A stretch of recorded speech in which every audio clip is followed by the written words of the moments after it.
Hello, everybody. This is Carol Maletta. Welcome to the Parenting 411 podcast, where we share information parents need from sources they can trust.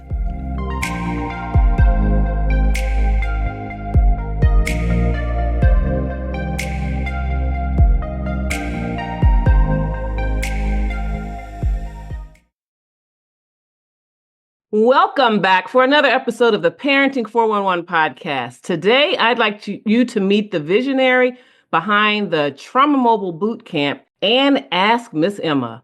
She hosts an impactful event every year that brings experts together to help people overcome trauma. Dr. Emma Norfleet Haley is with me today. She is the president and CEO of Haley's Mind of Services, LLC.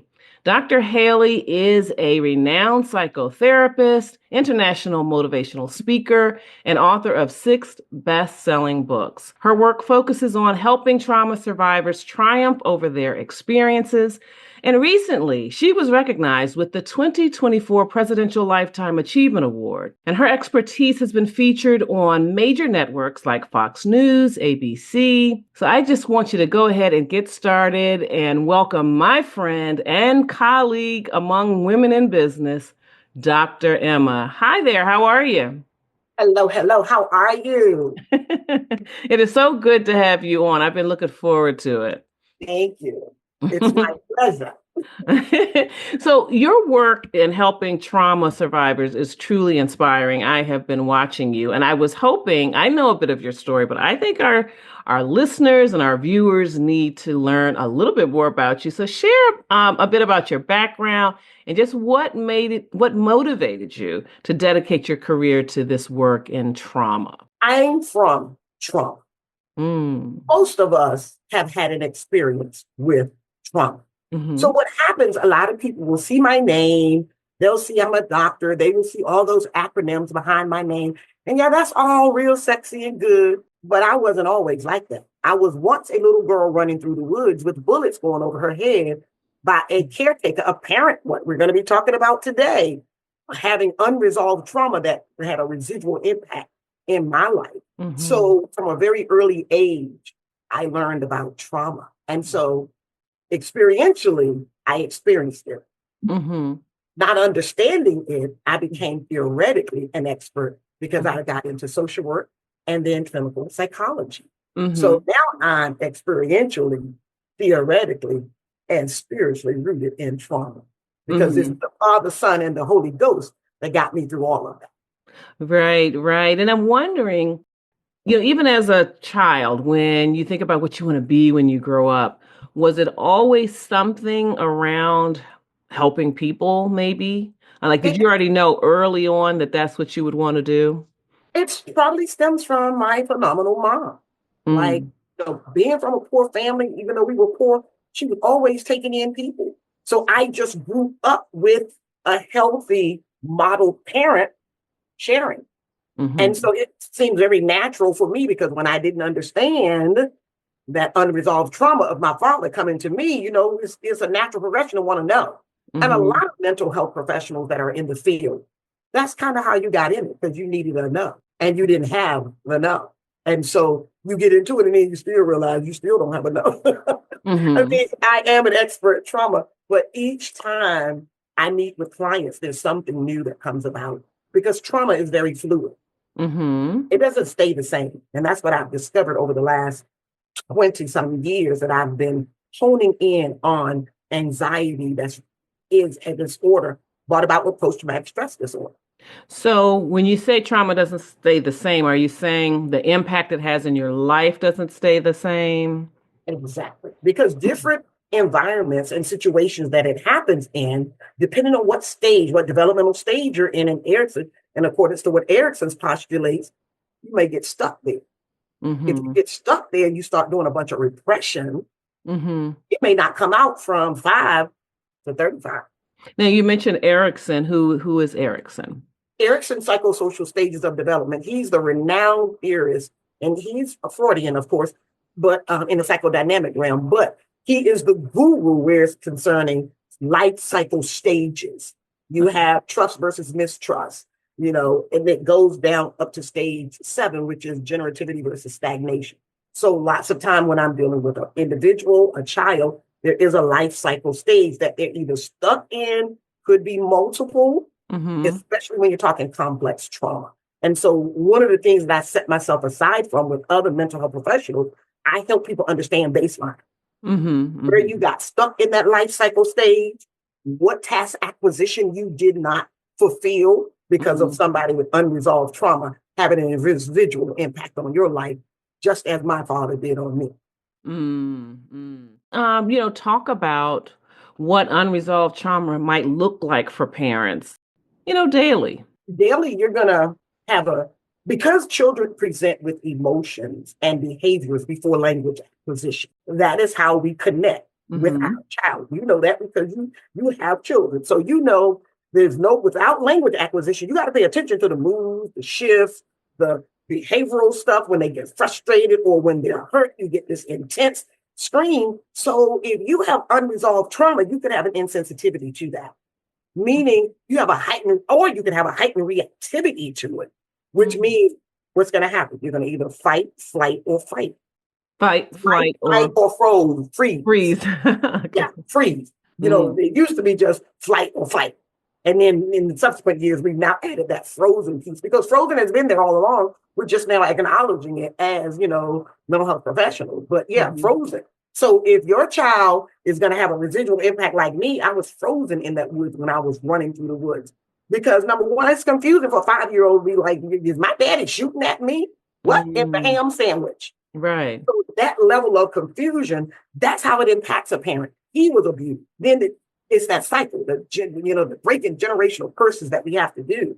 And thank you for having the platform like this to raise awareness. What have you seen parents do in their daily lives in engaging with their children and other members of the family that might point back to trauma that they've experienced? In addition to them having a heightened reactivity, they could have raised anxiety. So then you're modeling anxiety in which the environment the child is growing up in. Because what we're supposed to do as parents is to provide this wholesome, healthier environment for the child. But if you have a heightened reactivity to things that they do wrong or right, and then you don't develop emotional connectivity, there's an emotional distance that happens. So now those are the things that you do day to day when you have unresolved trauma as a parent. So the 3 things I want you to remember from this, a heightened reactivity, increased anxiety, withdrawal, emotional distance that creates a poor relationship. You're not attaching. You're not teaching a kid about attachment. We got Bowlby to help us with attachment disorders and how that negatively impacts the child's life. So you have these things that's happening if it's a child that then the child usually, if they don't get treatment, grow up into teenage years and adult years with unresolved trauma. Now, through those years that they're developing, of course, life is what? Lifing. So there could be some other negative things that's happening. But this parent who is, triggered by the child's emotions and behaviors because they have unresolved, they don't know how to respond to that kid. So then I guess that would sort of be a sign then to parents then that there may be some trauma negatively impacting their relationship with their children, things like that. I mean, overreactivity, anxiety, withdrawing, things like that. Is that what you're saying? Exactly. Those are those 3 things they could have. As I've done this over the years, those are those 3 things that just keep cycling through when you have unresolved trauma, because we're going to parent the way we were parented too, or how we were adversely affected. So much so that you have an aversion to it. So you're going to go on the other side sometimes. Yeah. It's almost like we miss that balance where unresolved trauma is concerned. Right. Yeah, I definitely see that sometimes with the parents that I work with, because sometimes they want to swing over to the complete opposite. Say, for example, their parents were very strict, or not just about rules, but maybe in the way they delivered, the way they spoke to their children, the way they punished them. The way they corrected behavior, they used punishment. Maybe it's harsh punishment, physical punishment, emotional. And so sometimes parents want to swing way to the opposite of that, and then perhaps they're too permissive, for example. Then you have these others, and I'm sure you hear this a lot too. Well, I turned out okay. I'm here. No. So it was good enough for me. So I'm going to continue practicing. It worked. I survived. Yes, yes. When you survive it, that's half the battle. But Right. then you have to address it so you can live your blessed and best life. Blessed and best. I love it. I love Yeah, it's twofold. God did his part. He got you through it.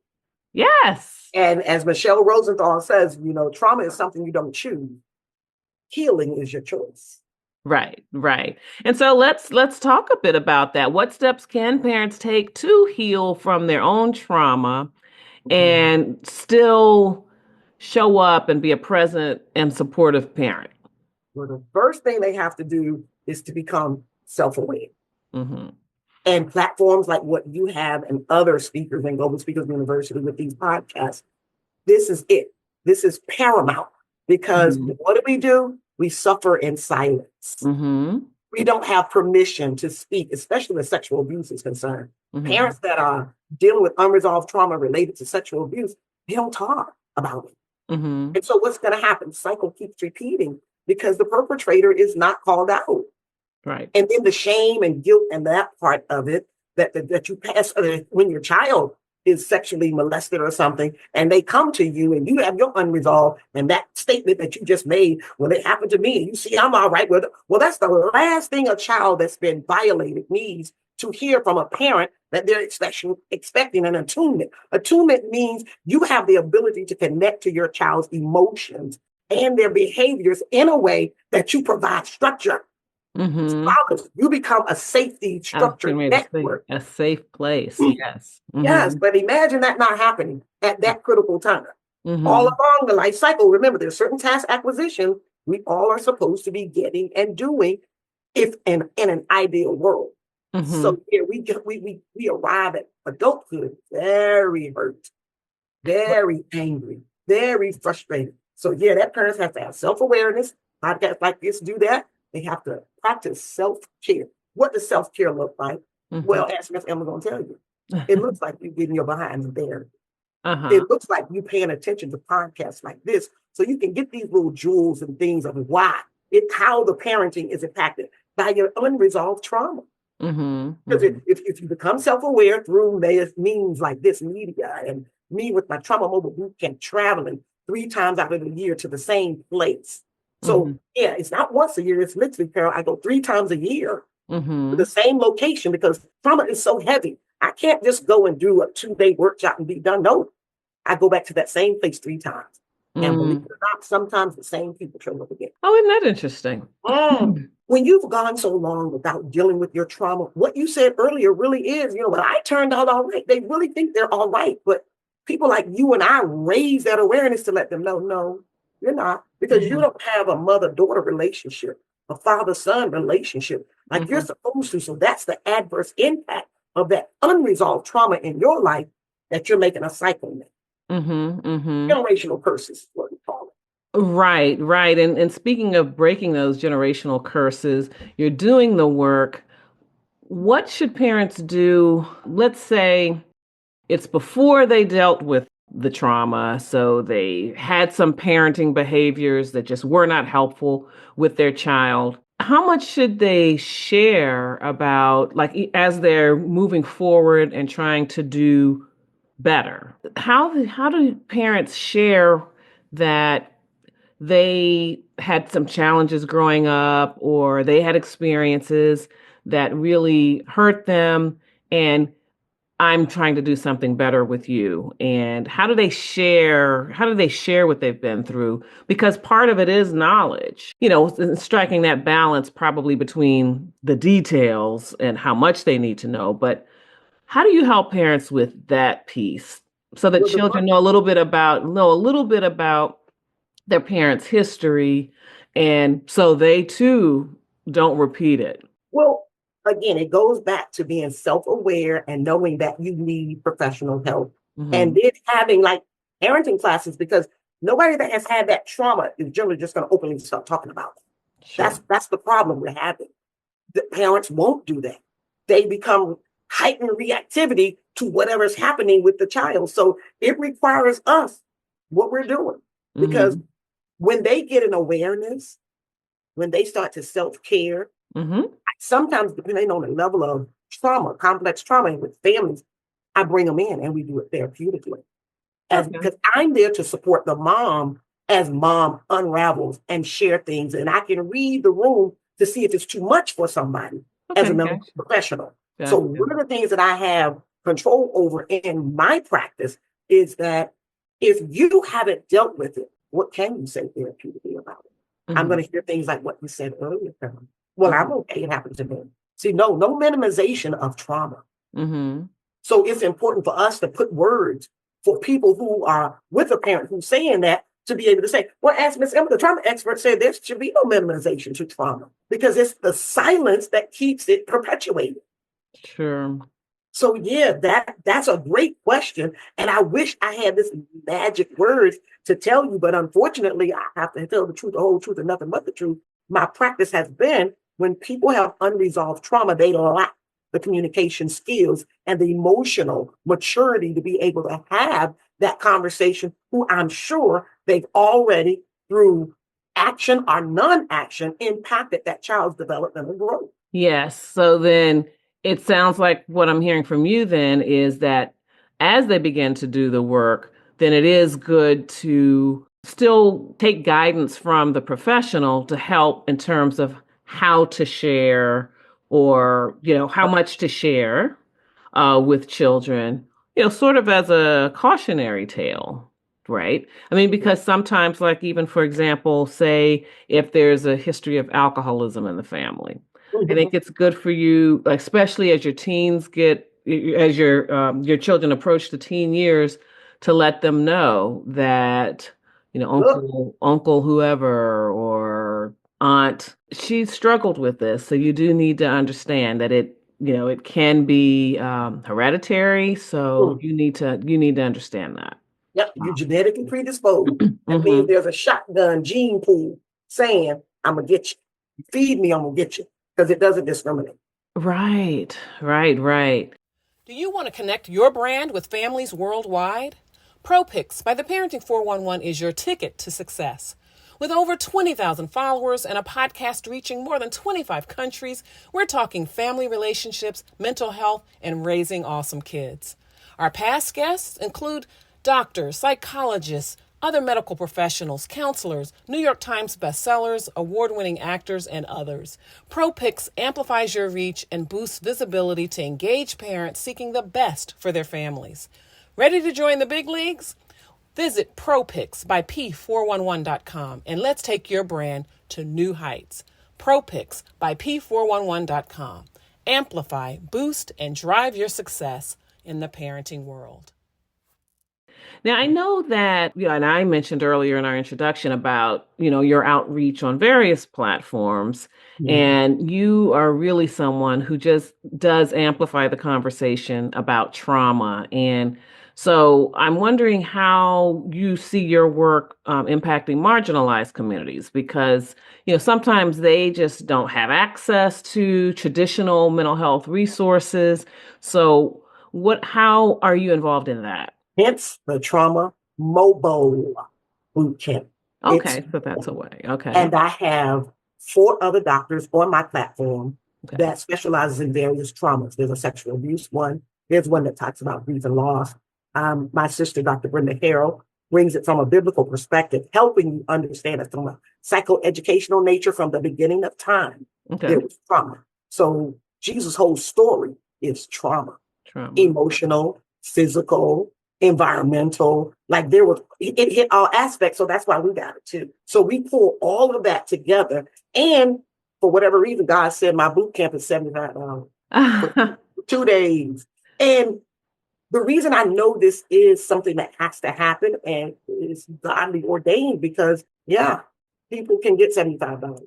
And if they don't, I have other people that sponsor folks. So as I go to these different states, we go into the people, because we do it in libraries.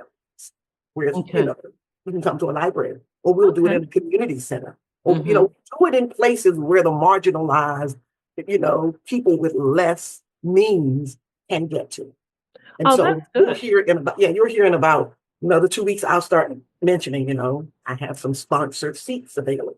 And that somebody that's like a lot of my mental health professionals that come because they just want to come and get the knowledge from the various doctors that are on my platform, they get back in that way. Okay, I'll pay for 4 or 5 people. And so that's something that's great. One of our GSU sisters, Dr. Arlene, she did that. And she paid for 2 people. Yeah, and she paid for 2 sponsored 2 people. And then she herself came. And she'll be revisiting me on April 4th and the 5th. And she missed one day and she's like, I gotta come back and get my other day. Oh, I see. Yeah. Well, yeah. Okay. Yeah. So, yeah, I can definitely see how the mobile boot camp can really help because you've made it affordable. Definitely. And I'm coming to this year, I'm making a more concerned effort to do more podcasts. Like I've done already 3. Done one a month. Okay. And so my intention is at least once a month, I'm going to be on somebody's platform. It's trauma treatment platform and raising awareness so you can make your triumphs much greater than your tragedy. Right. And it's for self-awareness. And another thing I do is I give the trauma symptom checklist, like it's going to be made offered to your people today. Anytime you want to know whether or not you have unresolved trauma, doing this for 25 years now, I've gathered data because I'm an evidence-based psychotherapy practice group. And so I don't do anything that haven't been already tried and proven. So when I came up with my own trauma symptom checklist, it was tried and proven through the data I collected. Sure. So I know the data is correct. And so there's like 25 questions that I give people. And if you answer a certain amount of those, unresolved trauma. So that's another way. In addition to me doing the Trauma Mobile Boot Camp, I'm getting on podcasts.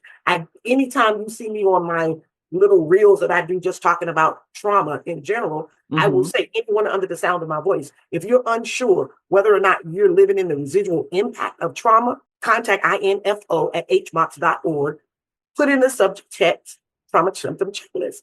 And then I give you a free consult. That's another way. That free consult is about you making contact with me so you can ask me those questions. And say how many, I endorse X amount. Oh yeah, you got unresolved trauma. Wow. So it's amazing how people sometimes are just unaware. Right. That's like the first one about when you asked me the first question, what's the first thing is self-awareness, then self-care, then mindful parenting, so those are the things that you got to do so that your child isn't adversely affected by your unresolved trauma. I like it. I love your outreach, and it certainly seems like people from various income levels can access you, whether it's through your private practice, trauma mobile boot camp, the free consults, and the checklist sounds like it's certainly invaluable. So yeah. So and sometimes I'll get people that will complete that trauma symptom checklist and they will call me and they will say, well, if this happened so long ago, how are you saying it's unresolved? I'm like, do you have a good relationship with your husband or your boyfriend or your children on your job? And then it's like a moment, a bulb will just light up. So yeah, I love that instrument. And it's always free. Always free. Yeah, that's wonderful. So how can we follow your work? I'm on Facebook, Ask Miss Emma now. It's at Instagram, Ask Miss Emma. And I'm on TikTok as well, Ask Miss Emma. My LinkedIn, for whatever reason, I got hacked and it's just a mess. So I can't get my LinkedIn handle. And you can contact me through my website, www.hmocs.org. And to directly get a hold of my practice, the email address is info@hmocs.org. Okay. All right.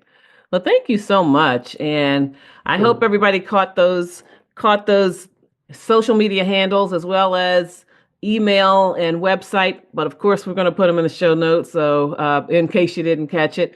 But as we wrap up this powerful conversation with Dr. Emma, remember that healing and growth is within reach. And that's, if there's nothing else that she's shown, she really puts herself out there so that people at various places on the spectrum, economic spectrum, can reach out to her. And that's a beautiful thing. And I just want to thank you for joining us today. And remember, it's never too late to be the parent you want to be. I can't wait to see you next time. We bring you this episode for the purpose of information and entertainment only. It is not the intent or purpose of the Parenting 411 podcast or Carol Maletta to provide an exhaustive reference or guide on all aspects of parenting, childcare, and family life. You are strongly encouraged to read all available information, consult medical or other appropriate professionals, and pursue all reasonable means to learn as much as possible about parenting to complement what you gain here, and then tailor the information to meet your individual needs. Yes, parenting is a serious matter, though it is not an exact science. The context and insights offered in this and every episode represent an account of knowledge and personal experiences of the host and any featured guests for the viewers' and listeners' information and consideration. The host and guests do not guarantee to our viewers or listeners any specific parenting outcomes from this episode or taking actions described here.